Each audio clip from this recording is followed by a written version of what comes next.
بسم اللہ الرحمن الرحیم۔ اونٹ سجدے میں گر پڑا۔ حضرت انس رضی اللہ تعالی عنہ سے روایت ہے کہ ایک انصاری گھرانے میں ایک اونٹ تھا جس پر وہ کھیتی باڑی کے لیے پانی بھرا کرتے تھے، اور وہ ان کے قابو میں نہ رہا اور انہیں اپنی پشت پانی لانے کے لیے استعمال کرنے سے روک دیا۔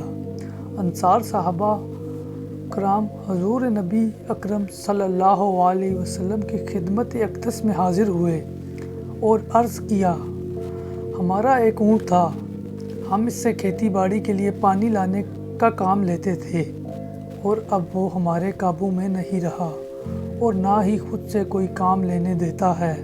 ہمارے کھیت کھلیان اور باغ پانی کی قلت کے باعث سوکھ گئے ہیں۔ حضور نبی اکرم صلی اللہ علیہ وسلم نے صحابہ کرام سے فرمایا، اٹھو۔ پس سارے اٹھ کھڑے ہوئے اور اس انصاری کے گھر تشریف لے گئے۔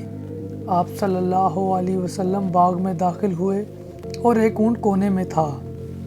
حضور نبی اکرم صلی اللہ علیہ وسلم اونٹ کی طرف چل پڑے تو انصار کہنے لگے، یا رسول اللہ صلی اللہ علیہ وسلم، یہ اونٹ کتے کی طرح باولا ہو چکا ہے، ہمیں اس کی طرف سے آپ پر حملے کا خطرہ ہے۔ حضور نبی اکرم صلی اللہ علیہ وسلم نے فرمایا، مجھے اس سے کوئی نقصان نہیں ہوگا۔ اونٹ نے جیسے ہی حضور نبی اکرم صلی اللہ علیہ وسلم کو دیکھا تو آپ صلی اللہ علیہ وسلم کی طرف بڑھا، یہاں تک کہ قریب آ کر آپ صلی اللہ علیہ وسلم کے سامنے سجدے میں گر پڑا۔ حضور نبی اکرم صلی اللہ علیہ وسلم نے اسے پیشانی سے پکڑا اور حسب سابق کام پر لگا دیا۔ صحابہ کرام نے یہ دیکھ کر آپ صلی اللہ علیہ وسلم کی خدمت میں عرض کی، یا رسول اللہ صلی اللہ علیہ وسلم،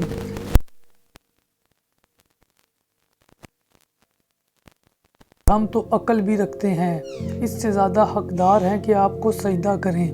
ایک اور روایت میں ہے کہ صحابہ اکرام رضی اللہ تعالی عنہ نے عرض کیا، یا رسول اللہ صلی اللہ علیہ وسلم، ہم جانوروں سے زیادہ آپ کو سجدہ کرنے کے حقدار ہیں۔